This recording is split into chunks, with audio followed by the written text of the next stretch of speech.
नमस्कार, आवाज समाचार में आपका स्वागत है। आपके साथ मैं हूं विपिन भट्ट, लेकर हाजिर है आपके लिए एक ताज़ा तरीन बुलेटिन, ताज़ा खबरों के साथ नए अपडेट्स और बहुत कुछ। सबसे पहले आपको दिखाएंगे इस वक्त की बड़ी हेडलाइंस। श्रद्धा हत्याकांड में आरोपी आफ्ताब को साकेत कोर्ट ने 5 दिन की पुलिस रिमांड पर भेजा। वकीलों ने आज आफ्ताब को फांसी देने के लिए प्रदर्शन किया। ज्ञानवापी मामले में मुस्लिम पक्ष को झटका, फास्ट ट्रैक कोर्ट ने केस की सुनवाई योग्य माना। याचिका में मुस्लिमों का प्रवेश वर्जित करने, परिसर हिंदुओं को सौंपने और शिवलिंग की पूजा की अनुमति भी मांगी गई थी। ईडी के समन पर हाजिर हुए हेमंत सोरेन। गैरकानूनी माइनिंग केस में पहली बार किसी मुख्यमंत्री से ईडी ने की पूछताछ। मध्य प्रदेश में कमलनाथ ने काटा मंदिरनुमा केक, हनुमान जी की लगी थी तस्वीर। बीजेपी ने साधा निशाना, शिवराज सिंह चौहान बोले बगुला भगत। वीकली एक्सपायरी के दिन बाजार में दायरे में रहा कारोबार। निफ्टी बैंक के 3 दिनों की तेजी पर आज लग गया ब्रेक। सेंसेक्स 203 तो निफ्टी 66 पॉइंट गिर कर बंद। और जीप इंडिया ने भारत में लॉन्च की अपनी फ्लैगशिप एसयूवी ग्रैंड चेरोकी। कीमत करीब 78 लाख रुपए। इसी महीने से शुरू होगी डिलीवरी।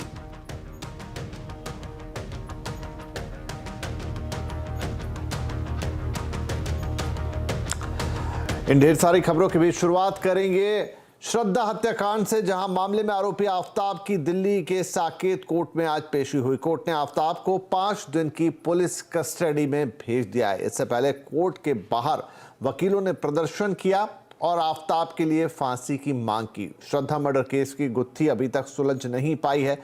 आफ्ताब ने श्रद्धा की हत्या करने का जुर्म भले ही कबूल कर लिया है, लेकिन पुलिस लाश के टुकड़ों की तलाश में जुटी हुई है। पुलिस को अभी तक ये पता नहीं चल पाया है कि आफ्ताब ने किस वजह से श्रद्धा की हत्या की। पूछताछ में आफ्ताब पुलिस को गुमराह करने की कोशिश कर रहा है और श्रद्धा के चेहरे को ठिकाने लगाने को लेकर नई नई बातें और थ्योरियां बता रहा है। इस पूरे मामले पर ज्यादा अपडेट के लिए हमारे साथ हैं हमारे संवाददाता रवि सिंह। तो रवि, श्रद्धा मर्डर केस में बातें धीरे धीरे खुल रही हैं।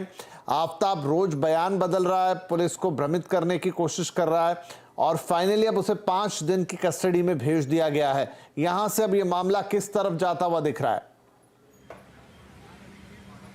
देखिए, आपसे थोड़ी देर पहले आफ्ताब के मामले में साकेत कोर्ट में सुनवाई हुई। सुनवाई पहले ये कहा जा रहा था कि फिजिकली होगी, यानी कि पुलिस आफ्ताब को कोर्ट में फिजिकली पेश करेगी, लेकिन वकील काफी ज्यादा गुस्से में थे। कोर्ट परिसर के अंदर और कोर्ट परिसर के बाहर, गेट के बाहर तमाम वकील प्रदर्शन कर रहे थे और लगातार फांसी की मांग कर रहे थे आफ्ताब, क्योंकि वकीलों में काफी ज्यादा गुस्सा है।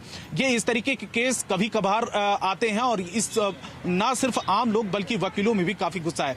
इसलिए ऑनलाइन वीडियो कॉन्फ्रेंसिंग के जरिए इसकी सुनवाई होगी। सुनवाई के बाद कोर्ट ने 5 दिन की रिमांड पुलिस को दी है।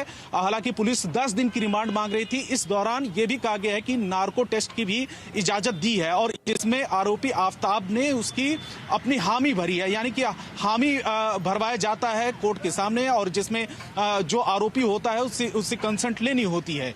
तो अब नार्को टेस्ट की इजाजत दी है और इसको लेकर एप्लीकेशन भी फाइल किया था पुलिस ने, उसको भी सुनवाई हुई। और दूसरी बात, ये तीसरी खबर ये है कि इस दौरान जो 5 दिन की पुलिस रिमांड होगी, इसमें हिमाचल और उत्तराखंड पुलिस उसको लेके जाएगी वहां पर, क्योंकि सोशल मीडिया पे तमाम जो वीडियो और फोटोग्राफ वायरल हुए थे जिसमें हिमाचल और उत्तराखंड के फोटो सामने आए थे, तो वहां से भी कड़ियां जोड़ने की कोशिश करेगी इस पूरे मामले की, जिससे कि आफ्ताब के खिलाफ पुख्ता सबूत इकट्ठा कर सके पुलिस। राइट, तो यहाँ पर रवि और भी चीजें हो रही हैं। लगातार पुलिस जो है वो महरौली के जंगलों की छानबीन कर रही है, तलाश कर रही है, सबूत जुटाने की कोशिश कर रही है, क्योंकि पूरा मामला इसी बात पे टिका है कि आफ्ताब ने कबूले जुर्म तो कर लिया है, लेकिन क्या वो सबूत, जो अहम सबूत हैं इस हत्याकांड के, वो पेश किए जा सकेंगे? वहां से क्या अपडेट है? देखिए, जंगलों से जो कहा जा रहा था पुलिस की तरफ से कि 35 टुकड़े डेड बॉडी के किए थे, लेकिन उसमें 10 टुकड़े मिले हैं, लेकिन वो श्रद्धा के हैं या फिर किसी के हैं, उसकी जांच अभी करना बाकी है। तो पुलिस लगातार उसकी छानबीन कर रही है। और जो हथियार जिसका इस्तेमाल आफताब ने किया था, जो सामने ये बातें आ रही हैं कि धारदार हथियार से उसने डेड बॉडी के 35 टुकड़े किए थे, तो अभी हथियार भी तलाश रही है पुलिस आखिर में कि वो हथियार कहां है, क्योंकि उसने जरूर कबूल किया है बहुत सारी चीजें, अपना अपराध कबूल किया है, लेकिन पुलिस के पास में और कोर्ट के सामने पेश करने के लिए तमाम ऐसे कड़ियां और सबूत होना चाहिए। इसलिए पिछले कई दिनों से महरौली के जंगलों में जो जिसके पास में आफताब अपनी गर्लफ्रेंड के साथ में रहता था, कहा जाता था कि देर रात में 2 बजे हर रोज वो जाता था और वहां पर बॉडी के कुछ टुकड़े वहां पर फेंक देता था। तो वहां पर जंगलों की तलाश पुलिस पिछले कई दिनों से कर रही है। कुछ टुकड़े जरूर मिले हैं, लेकिन अभी उसकी जांच करना बाकी है। और दूसरी बात यह है कि 35 टुकड़े वो कहां पे हैं। आफताब को भी लेके गई थी पुलिस, उससे लगातार पूछताछ कर रही है, लेकिन इस बीच में आफताब ने कई बार अपने बयान भी बदले हैं। तो यही वजह है कि अपने बयानों से आफताब मुकरे नहीं, इसलिए पुख्ता और ठोस सबूत जुटाने की कोशिश कर रही है पुलिस, और 5 दिन की रिमांड के दौरान तमाम ऐसे पुख्ता सबूत जुटाने की कोशिश करेगी पुलिस, और इस दौरान हिमाचल और उत्तराखंड भी लेके जाएगी। जी रवि, बहुत शुक्रिया इस अपडेट के लिए। तो ये एक सनसनीखेज मामला जिसमें रोज नई परतें, रोज नई बातें सामने आ रही है। फिलहाल जो आरोपी है आफताब, उसको 5 दिन की पुलिस कस्टडी में कोर्ट ने भेज दिया है। साकेत कोर्ट में सुनवाई के दौरान क्या कुछ हुआ, नार्को टेस्ट कब कराया जाएगा, ये पुलिस को तय करना है। आइए हम सुनते हैं कि वकील ने इस मामले में क्या कुछ कहा है। पुलिस ने रिमांड के लिए एप्लीकेशन मूव की है। 5 डेज का रिमांड हो गया जो हमें पता चला, और नार्को टेस्ट की एप्लीकेशन अलाउ हो। अब पुलिस अपने अरेंजमेंट्स करेंगी, कहाँ उनको नार्को टेस्ट कराना है, कब कराना है, किन हालात में कराना है, कैसे कराना है। लखनऊ के सरोजनी नगर से विधायक राजेश्वर सिंह ने श्रद्धा हत्याकांड मामले को लव जिहाद का मामला बता दिया है। उन्होंने मुख्यमंत्री योगी आदित्यनाथ को चिट्ठी लिखकर श्रद्धा हत्याकांड जैसी घटनाओं को रोकने के लिए यूपी पीसीआर एक्ट 2021 में संशोधन करने की मांग भी की है। उन्होंने लिखा है कि इस तरह के मामलों को गैर जमानती बनाया जाना चाहिए। इस तरह के मामलों की जांच 60 दिन में पूरी की जानी चाहिए। राजेश्वर सिंह ने मांग की है कि बलात्कार और हत्या जैसे जघन्य अपराधों के लिए केवल फांसी की सजा का प्रावधान होना चाहिए।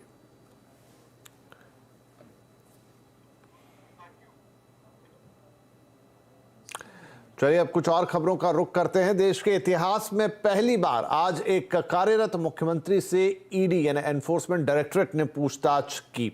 आज गैर कानूनी माइनिंग केस में झारखंड के मुख्यमंत्री हेमंत सोरेन ईडी के सामने पेश हुए। भारी सुरक्षा व्यवस्था के बीच आज हेमंत सोरेन रांची के ईडी दफ्तर पहुंचे। सुबह से जेएमएम समर्थक सीएम के आवास पर जुटने लगे थे।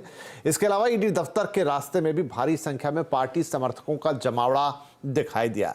इसे देखते हुए रांची जिला प्रशासन ने सुरक्षा के विशेष इंतजाम भी किए थे। पेशी से पहले हेमंत सोरेन ने कहा कि ईडी ने बिना ठीक से जांच किए एक मुख्यमंत्री को समन भेज दिया है। झारखंड जैसे गरीब राज्य में इतना बड़ा घोटाला संभव ही नहीं है। सोरेन ने राज्यपाल पर भी राजनीति से प्रेरित होने का आरोप लगाया और कहा कि राज्य की यूपीए सरकार को अस्थिर करने की साजिश की जा रही है। सरकार गिराने के षड्यंत्र लगे हुए थे, और यह षड्यंत्र की पनडुब्बी जो पानी में डूब करके काम कर रहा था, ऊपर आने की ताकत नहीं रख रहा था, आज उस पनडुब्बी को धीरे धीरे बाहर लाने का प्रयास किया जा रहा है। मैं आश्चर्यचकित हूं कि इतने बड़े आरोप इतने हल्के में कैसे मुख्यमंत्री के ऊपर लगाया जा सकता है। तो चलिए अब सीधे चलते हैं रांची, जहां अपडेट के लिए मौजूद है हमारे संवाददाता अविनाश कुमार। तो अविनाश, हेमंत सोरेन से पूछताछ की गई। आज वो कह रहे हैं कि कार्यरत मुख्यमंत्री पर इतने संगीन और गंभीर आरोप कैसे लगाए जा सकते हैं। क्या कोई निकल कर आया है ब्यौरा कि क्या पूछा गया उनसे, क्या बातचीत हुई ईडी के साथ उनकी? नहीं, देखिए इस वक्त भी पूछताछ जारी है और अब जब वो बाहर आएंगे और अगर वो मीडिया से बात करते हैं हेमंत सोरेन, तो ये बातें स्पष्ट हो पाएंगी कि क्या कुछ सवाल पूछे गए। वैसे सवालों को लेकर ये कहा जा रहा था कि तकरीबन आज जो सवाल पूछे जाएंगे 26 सवालों की सूची बनाई गई है। वैसे मीडिया में कई तरह की बातें हो रही थी, 200 तक के सवाल पूछे जाने की बात हुई, लेकिन जो बातें इस वक्त छन के आ रही थी कि 26 के करीब सवाल पूछे जाएंगे। इस वक्त अगर आप 11:53 में वो मुख्यमंत्री यहाँ पहुंचे थे और अभी भी ये पूछताछ चल रही है और जो अवैध माइनिंग को लेकर जो सवाल उठे हैं और खासकर अगर हम उनके विधानसभा क्षेत्र की बात करें, उस विधानसभा के जिले की बात करें, उनके विधायक प्रतिनिधि की बात करें जो पंकज मिश्रा हैं, उनकी पहले गिरफ्तारी हुई थी और वहीं से ये सारी चीजें आगे बढ़ी हैं। जो बातें सामने आई है और जिस पर सबसे ज्यादा मुख्यमंत्री को आपत्ति है वो ये है और उनके संबोधन में भी ये बातें सामने आई है कि किसी एक जिले से 1000 करोड़ रुपए का अवैध कारोबार कैसे हो सकता है सिर्फ और सिर्फ पत्थर व्यवसाय में। तो ये उन्होंने सवाल पूछा है, इसलिए उन्होंने कहा है कि ईडी ने कोई ठोस जांच किए बगैर मुख्यमंत्री को समन भेज दिया है। उनका यह भी कहना है कि अगर हम सालाना आंकड़ा भी देखें तो ये 1000 करोड़ तक नहीं पहुंचता है, क्योंकि अगर ऐसा होता तो पत्थर और बालू को फिर आप मेजर मिनरल्स में आपको शामिल करना चाहिए था। और कोयला, जो कि यहाँ के बारे में सब लोग जानते हैं, पूरा देश जानता है कि झारखंड में कोयला उद्योग सबसे ज्यादा है और यहाँ पर आयरन ओर है, तो उसे जो है मेजर के बजाय जो माइनर मिनरल्स में शामिल कर देना चाहिए। दूसरी बात यह भी है कि कुछ जरूर ऐसे कागजात पंकज मिश्रा, जो कि उनके विधायक प्रतिनिधि हैं, उनके पास से मिले हैं ईडी को, और उसी को सत्यापित करने के लिए और उस कागजात में जो चीजें स्पष्ट तौर पर दिख रही हैं उसके साथ मुख्यमंत्री के क्या लिंकेज हैं, उस बात को लेकर यहाँ पूछताछ चल रही है। जो 2 बातें सामने आई थी उसमें यह भी था कि एक चेकबुक भी मिला है जिसमें ब्लैंक चेक है और उसमें मुख्यमंत्री का सिग्नेचर है। उसको लेकर भी पार्टी ने और पार्टी के नेताओं ने, विधायकों ने कहा था कि ये बहुत आम बात है कि किसी विधायक प्रतिनिधि के पास उनके विधायक के ब्लैंक चेक मिले साइन किए हुए, क्योंकि वो जब विधायक बाहर रहते हैं तो ये सारी चीजें जो है विधायक प्रतिनिधि देखते हैं, तो ये स्वाभाविक है। लेकिन ईडी इसे किस रूप में देखती है, किस रूप में ले रही है, ये जांच पड़ताल में स्पष्ट हो पाएगा। और एक बात यहाँ ये है कि जो बीजेपी लगातार आरोप लगा रही है और बीजेपी के नेता जो लगातार ट्वीट करते रहे हैं कि जो वर्तमान हेमंत सोरेन सरकार है इस पूरे मामले में फंस चुकी है, उन्हें अपना पद छोड़ना पड़ेगा, उन्हें जेल जाना पड़ेगा। अब ये सारी चीजें जो है जेएमएम की तरफ से भी, और जेएमएम का जो महाजुटान इस वक्त रांची के अंदर जो हो रहा है, जो अलग अलग जिलों से कार्यकर्ता आ रहे हैं, वो कहीं ना कहीं पूरी तरह से आप अगर देखें तो राजभवन बनाम जेएमएम, राजभवन बनाम सरकार और विपक्ष बनाम सरकार भी यहाँ दिख रही है। जी शुक्रिया अविनाश इस अपडेट के लिए। तो पूछताछ जारी है हेमंत सोरेन से ईडी की। जैसा हमने कहा कि पहला मौका है जब एक कार्यरत मुख्यमंत्री से पूछताछ की जा रही है। अपने डिफेंस में हेमंत सोरेन बहुत कुछ कह रहे हैं, कितना कन्विंस कर पाएंगे ईडी को और यह मामला किस तरफ जाएगा, इसके लिए थोड़ा इंतजार हमें करना पड़ेगा। लेकिन फिलहाल ये पूछताछ जारी हेमंत सोरेन के साथ। हम आगे बढ़ते और अब बात करेंगे बाजार की। आज वीकली एक्सपायरी के दिन बाजार दायरे में बंद हुआ। सेंसेक्स 230 पॉइंट तो निफ्टी 66 पॉइंट गिरकर बंद हुए। वहीं निफ्टी बैंक के 3 दिनों की तेजी पर भी आज ब्रेक लगता दिखाई दिया। निफ्टी बैंक ने हालांकि रिकॉर्ड ऊंचाई को जरूर छुआ। पीएसयू बैंक इंफ्रा शेयरों में खरीदारी रही और ऑटो आईटी शेयरों में आज बिकवाली देखने को मिली। मध्य प्रदेश में केक काटने पर विवाद हो गया है। दरअसल मध्य प्रदेश कांग्रेस कमेटी के अध्यक्ष कमलनाथ का एक वीडियो सामने आया जिसमें वो केक काट रहे हैं। केक का शेप एक मंदिर की तरह है जिसमें ऊपर हनुमान जी की फोटो और झंडा लगा है। वीडियो छिंदवाड़ा के शिकारपुर का है जहां एक दिन पहले उन्होंने ये केक काटा था। कमलनाथ का जन्मदिन 18 नवंबर को है, लेकिन उनके प्रशंसक और पार्टी कार्यकर्ताओं ने पहले ही उनका बर्थडे सेलिब्रेट किया। बीजेपी ने इसे गलत बताया है। मध्य प्रदेश के मुख्यमंत्री शिवराज सिंह चौहान ने इसे हिंदू आस्था के साथ खिलवाड़ करार दिया है। ये वो पार्टी जो कभी राम मंदिर का विरोध करती थी, अब देखा कि नहीं इसके कारण तो वोटों का नुकसान हो जाता है, तो वोट के लिए फिर हनुमान जी याद आ गए। लेकिन मुंह में राम बगल में छुरी, जाकी रही भावना जैसी। अब बताइए केक में हनुमान जी बनाए जाते हैं, ये सनातन परंपरा का अपमान नहीं। हनुमान जी को आप केक पे बना रहे हैं और केक काट रहे हैं, ये अपमान है हिंदू धर्म का, सनातन परंपरा का, जिसको ये समाज स्वीकार नहीं करे। तो अगले साल 2023 में चुनाव होने हैं मध्य प्रदेश में और ये चुनावी सरगर्मियों की एक झलक या आहट कही जा सकती है। अब बात करेंगे चुनावी दंगल की, लेकिन ये चुनाव है गुजरात और हिमाचल के।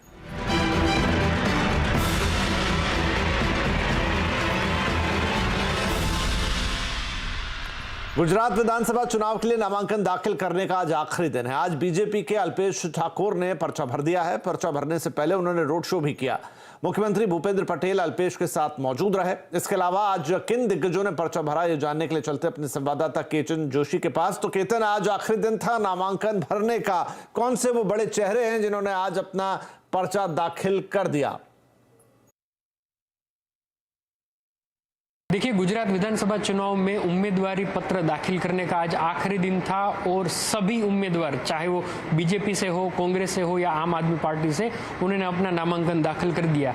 आज की जो हाईलाइट रही वो अल्पेश ठाकोर ने भी नामांकन दाखिल किया है गांधीनगर की सीट से, और गांधीनगर सीट से अल्पेश है वो लड़ेंगे और उनके रोड शो में और उनका नामांकन दाखिल करने में खुद मुख्यमंत्री भूपेंद्र भाई पटेल हाजिर थे। दूसरी जो खास बात है कि अमित शाह कहाँ मौजूद रहे थे, तो अमित शाह है बाबूभाई जमुनाभाई पटेल, जो कि 10 क्रोई से अपना चुनाव लड़ने वाले हैं, वहां से उन्होंने अपना नामांकन दाखिल किया। काफी वरिष्ठ नेता है, उनकी टिकट कट सकती थी, लेकिन फिर भी वो इस कंटेस्ट में शामिल हो गए और उनका भी एक नामांकन दाखिल हुआ। अगर हम कांग्रेस की बात करें तो अमीबेन याज्ञनिक ने घाटलोडिया, अहमदाबाद की घाटलोडिया सीट से फॉर्म भरा है और वो भी भूपेंद्र भाई पटेल के सामने। दर्शकों को हम बता दें कि अमीबेन याज्ञनिक है वो हाल राज्यसभा की सांसद है कांग्रेस की, लेकिन फिर भी उनको टिकट दिया गया है और किस तरह से वो अपना दमखम दिखाएंगे वो आने वाला समय बताएगा। जहां तक अल्पेश ठाकोर की बात है तो वो जब आंदोलन चल रहा था तो एक ठाकुर सेना यहाँ पर गठित है, उनकी वो अगुवाई कर रहे थे। पहले वो कांग्रेस में गए और कांग्रेस से वो आ गए बीजेपी में, लेकिन पिछला चुनाव है वो हार चुके थे। अल्पेश ठाकोर है वो चुनाव हार गए थे, लेकिन इस बार उनको भरोसा है, उन्होंने अपनी सीट भी बदली है। तो हम कह सकते हैं जो अभी तक का आंकड़ा आया है कि गुजरात विधानसभा की 182 सीट है, लेकिन 182 सीट के ऊपर 3000 से ज़्यादा उम्मीदवारों ने अपना पर्चा दाखिल किया है, जिसमें हम सभी पार्टी भी शामिल कर सकते हैं और निर्दलीय भी। पर्चा वापस लेने का दूसरे चरण का अंतिम दिन होगा 2 दिन के बाद, और पर्चा जब वापस लिया जाएगा तब आखिरी चित्र स्पष्ट होगा। क्योंकि कई बार ऐसा होता है कि कोई पर्टिकुलर कास्ट को वहाँ जो उम्मीदवार होते हैं तो और अपक्ष में वहाँ खड़ा करके वहाँ लीड तोड़ी जाती है। ये भी एक राजनीति का एक भाग है, तो इसीलिए कई सारे लोगों ने फॉर्म भरा है, लेकिन फॉर्म जब वापस ले लेंगे तब चित्र स्पष्ट होगा। लेकिन आज के दिन अब फॉर्म भरने की प्रक्रिया है वो समाप्त हो गई है और अब पहले चरण का मतदान होगा 1 दिसंबर को, दूसरे चरण का होगा 5 को, और आखिर इस पूरे चुनाव का परिणाम आ जाएगा 8 दिसंबर को। जी शुक्रिया। तो ये पर्चे भरने का आज आखिरी दिन गुजरात विधानसभा चुनाव, और बता रहे थे केतन की कौन कौन वो बड़े नाम है जिन्होंने आज अपने पर्चे दाखिल कर दिए। चलिए हम लेंगे आज छोटा सा ब्रेक, लेकिन ब्रेक के उस पार भारत में जीप ने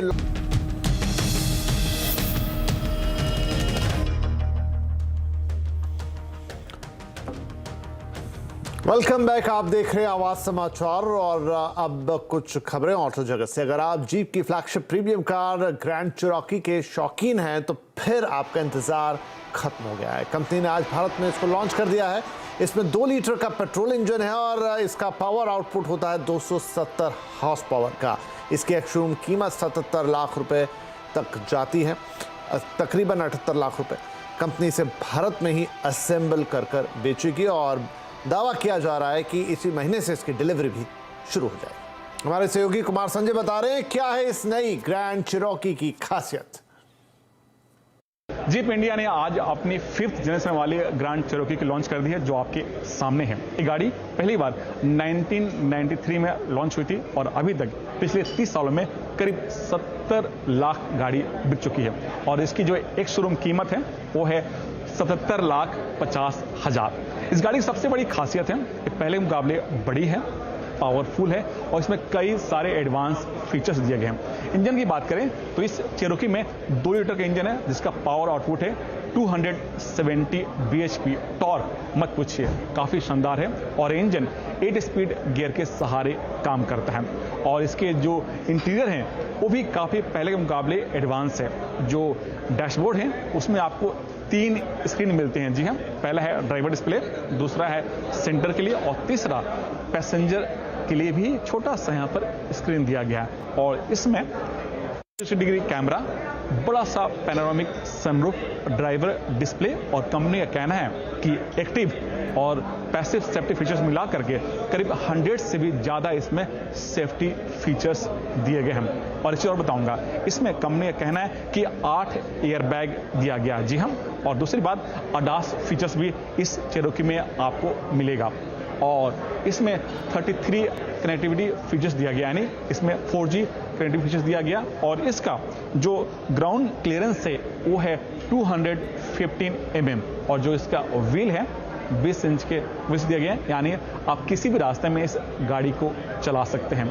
और ये ग्रैंड चेरोकी इंडिया में असेंबल हो रही है और अमेरिका के बाद चौथा इंडिया ऐसा कंट्री है जहां पर इस चेरोकी का असेंबल किया जा रहा है। और जीप इंडिया के पोर्टफोलियो में ये चौथी गाड़ी होगी।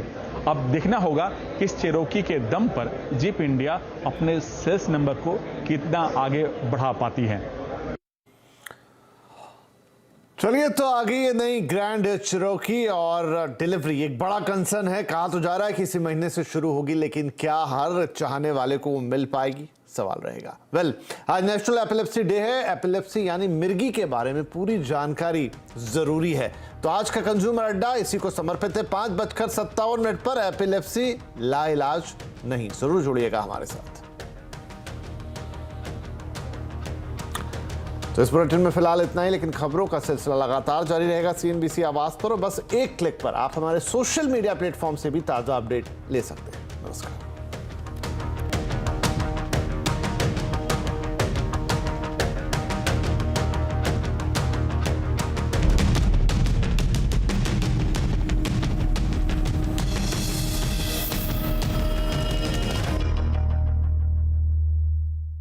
फ्यूचर एक्सप्रेस में आप सभी का